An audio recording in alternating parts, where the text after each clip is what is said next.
Coucou tout le monde, donc on a fait le tiroir et la boîte Q.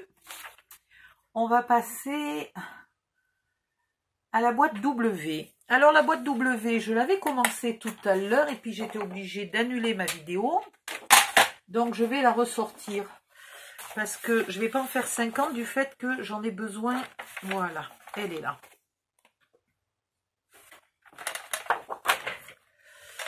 Alors, pardon, hein, j'ai super mal. Je vais essayer de ne pas dire aïe, ouïe toutes les 5 secondes. Donc ici, vous pliez à 18 et vous gardez jusqu'à 21. Dans l'autre sens, vous pliez à 1, à 7, à 19, à 25 et vous gardez tout le reste en onglet de collage. Donc on a un très grand onglet de collage. Ok ? Comme c'est un onglet de collage, vous coupez le petit rectangle qui est en bas et vous les pointez un peu. Ensuite, les deux plus petits sont des onglets de collage, je les épointe un peu. Le plus grand, c'est une partie de la boîte, je le garde. Celui d'1 cm, c'est un onglet de collage, donc je les pointe. Voilà. Ensuite, dans vos chutes. Alors ça, c'est pas une chute. Ça, c'est pas une chute. Ça, c'est des chutes. Ça, c'est éventuellement, c'est la taille d'un tiroir Y, mais si j'en ai besoin, ça peut être considéré comme une chute. Ça aussi, ça aussi, ça aussi, ça aussi, ça aussi. Et ça, c'est un tiroir. Voilà. Dans les chutes, il va falloir trouver un morceau de 12 par 20 ou 21. Alors, on essaye. Oh là, raté. Raté, raté, raté. Raté, décidément. J'en ai un, c'est la chute de la boîte Y. Voilà.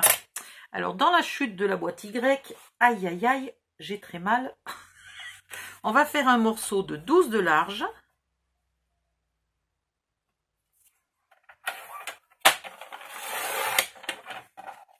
Voilà. Que l'on va plier à 18. Normalement, le pli y est déjà. Et là, vous gardez tout. Si vous avez 20 ou 21, peu importe, mais vous gardez tout. Voilà. Vous le mettez avec ceci et on va faire la boîte. Si je retrouve là, ma colle. Ah, ça, il ne faut pas que je le mette là-dessus. C'est en train de sécher. J'ai fait un truc, je vous montrerai plus tard. J'ai fait ça. Voilà, c'est en train de sécher. Vous verrez ça plus tard. Donc, là où il y a le très grand onglet de collage, vous allez l'encoller.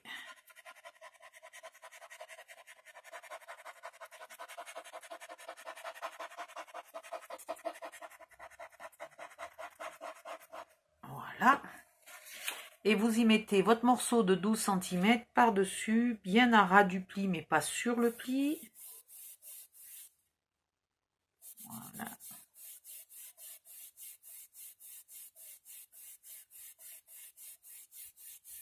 Et ça, c'est fait.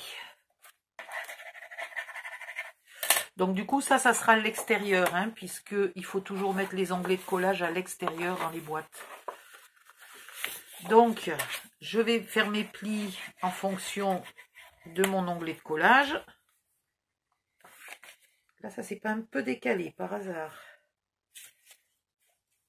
Non, ça va. C'est de la colle qui a bavé, j'ai cru que ça s'était décalé. Voilà. Donc, je plie de ce côté-là. Vous pouvez plier avant si vous trouvez que c'est plus pratique, hein. L'important, c'est que le petit onglet là d'1 cm et le grand onglet soient à l'extérieur. Là, maintenant, sur mon onglet d'1 cm, je mets la colle à l'intérieur, puisque je veux que cet onglet soit à l'extérieur.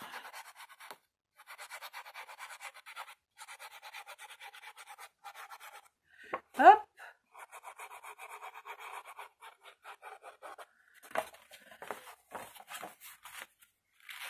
Et je colle.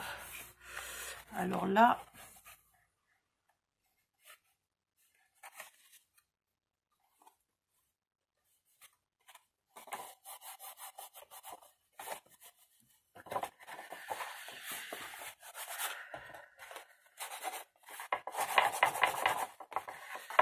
bien collé. Et puis pareil, je rabats à l'arrière.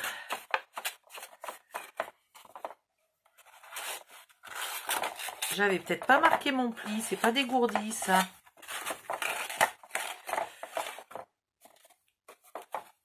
Ici, je mets de la colle sur seulement, même pas tout à fait la moitié de l'onglet. Je rabats et maintenant je viens rabattre celui-là, pareil, en mettant de la colle juste au bon endroit. Et je n'ai pas une... Ça ne se chevauche pas, mais c'est pas grave. Le but, c'est que ça soit bien collé. Et bien d'équerre. Il faut faire attention à vos angles.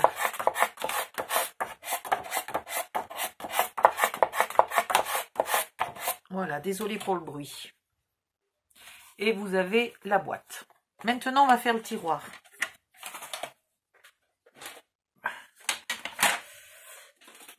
Alors, tiroir W. Alors, le tiroir W, vous prenez votre feuille en mode portrait et vous faites un pli à 1,5.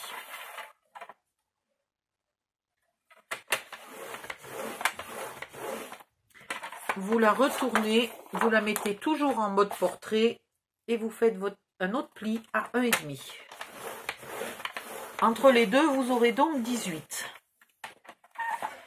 Puis ici, vous faites un pli à 11,8.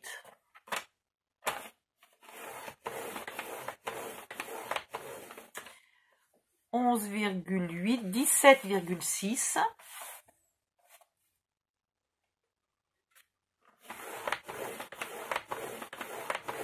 Et vous coupez à 29,4.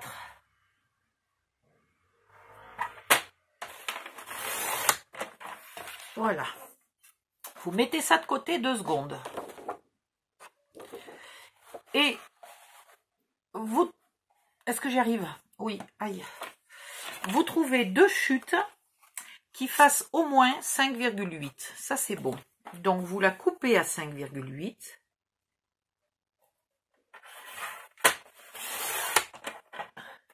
Et dans l'autre sens, vous la coupez à 11,8.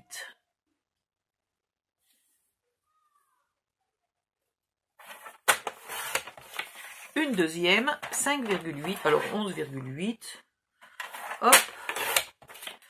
Et 5,8.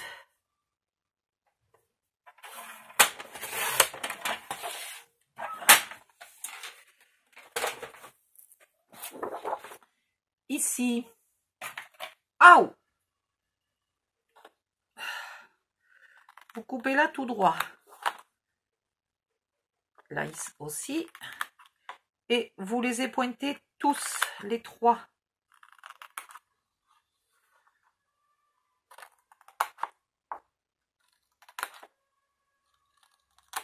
Voilà.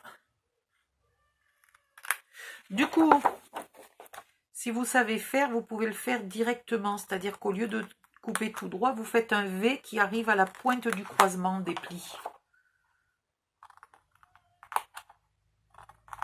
Voilà. Et puis là, vous épointez normalement.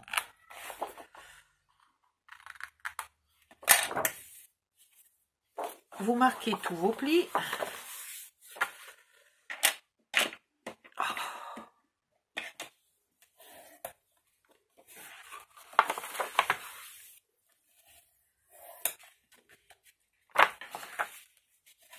Ouf.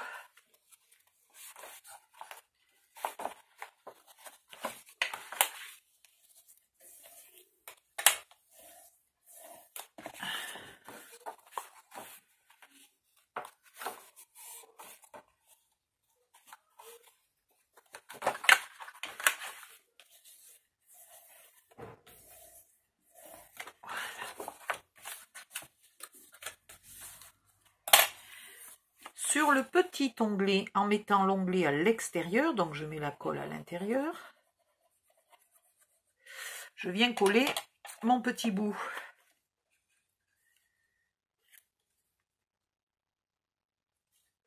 bien comme il faut, bien droit.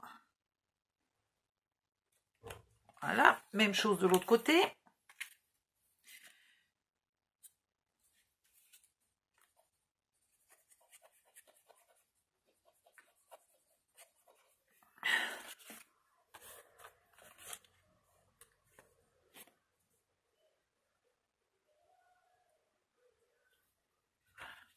Puis, on va commencer par celui qui a déjà un petit peu séché et collé comme il faut.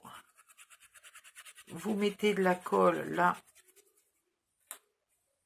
Toujours les onglets à l'extérieur. Hein.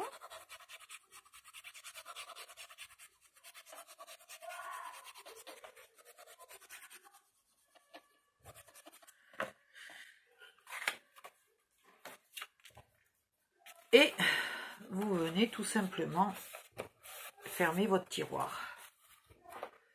Il a un drôle de format ce tiroir, hein, vous avez vu? Il est beaucoup plus haut que ce qu'il n'est large. Il n'est pas fait pour être joli, il est fait pour être pratique et à la bonne taille. Et solide. Si je l'avais fait plus large, il serait absolument pas solide.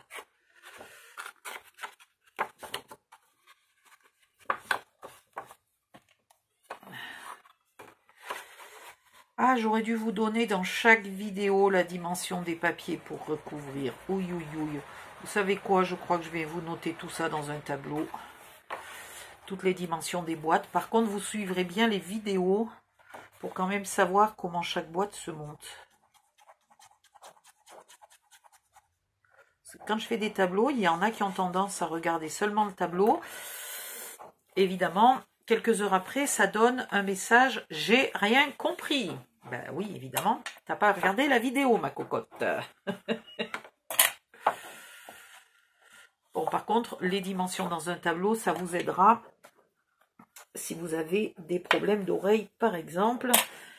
Et puis pour les autres, ça vous évitera de prendre des notes. Vous suivez la vidéo, mais au moins vous avez les dimensions sous le nez. Et voilà. Hop. Et hop. Pareil, j'ai oublié de vous le dire évidemment, vous pensez de faire l'encoche avant. Alors, si jamais vous ne l'avez pas fait avant, tant que vous n'avez pas collé les papiers, c'est encore à peu près acceptable. Parce qu'il y a une certaine souplesse, vous voyez, vous pouvez forcer un peu et c'est faisable. Mais sinon, la perfo est plus large. Hein. Là, dans ce sens-là, ça va. Mais dans ce sens-là, elle est plus large. Voilà. Hop. Voilà, voilà. Et donc, celle-là, elle sert pour les... Ah! Pardon. C'est rien, c'était l'épaule. Attendez. Je vous montre vite fait. Voilà. Creative Paint. J'en ai pas beaucoup, donc je pense que je vais peut-être en mettre que 2 boîtes. Dans tous les cas, ces boîtes-là, vu le poids qu'il y a dedans, sont obligatoirement en bas du meuble et doivent être obligatoirement consolidées par des tiroirs au milieu. Si vous mettez 3 boîtes comme ça côte à côte, ça n'aura absolument aucune solidité. Donc au milieu, je vais y mettre des tiroirs comme ceci. Voilà, on pourrait mettre cela si on voulait éventuellement, peu importe. En tout cas, voilà, il faut une pile de petits tiroirs là au milieu pour consolider. Si on voulait vraiment faire très très solide, on mettrait une seule boîte et on mettrait 2 piles de petits tiroirs. Là, elle serait encore plus solide. Mais sauf que du coup, ça m'obligerait à faire X meubles puisque j'ai quand même plusieurs flacons. Voilà, donc j'ai fait un compromis. Je mettrai 6 flacons par meuble. Et si j'en ai plus, je ferai 2 meubles côte à côte avec chacun 6 flacons. Voilà, voilà. C'est tout ce que j'avais à vous dire pour l'instant. Je crois qu'on a fait absolument... oui, je vous ai fait les vidéos de toutes les boîtes. Donc, je vais vous faire la vidéo de ça, qui sert à ça. Et puis après, on va faire le montage du meuble. Avant de commencer le montage, je vous dirai évidemment pour chaque meuble combien j'ai de chaque tiroir. Hein. Combien il faut de tiroirs Q, de tiroirs W, de tiroirs X, de tiroirs Z. Et puis, libre à vous de dessiner votre meuble autrement. Vous pouvez me soumettre vos dessins de manière à ce que je vous dise si ce que vous avez prévu est à la bonne taille. Bon, ça, normalement, c'est pas très compliqué. Mais s'il y aura de la solidité, parce que moi, j'ai tout testé avant. Et donc, je sais de quoi je parle. Et puis, mes premiers modules au scrap ont maintenant 1 an. Et tous les mini-meubles que j'avais testés avant d'arriver à inventer les modules au scrap ont 2 ou 3 ans. Donc, je peux vous dire que j'en ai fait certains qui étaient absolument pas solides. Donc, je sais, pareil, je sais de quoi je parle. Donc, montrez-moi vos prototypes, montrez-moi vos schémas, vos dessins, vos plans, ce que vous voulez. Et je vous dirai si ça va ou je vous aiderai pour apporter quelques améliorations. Voilà. Bye bye, à bientôt.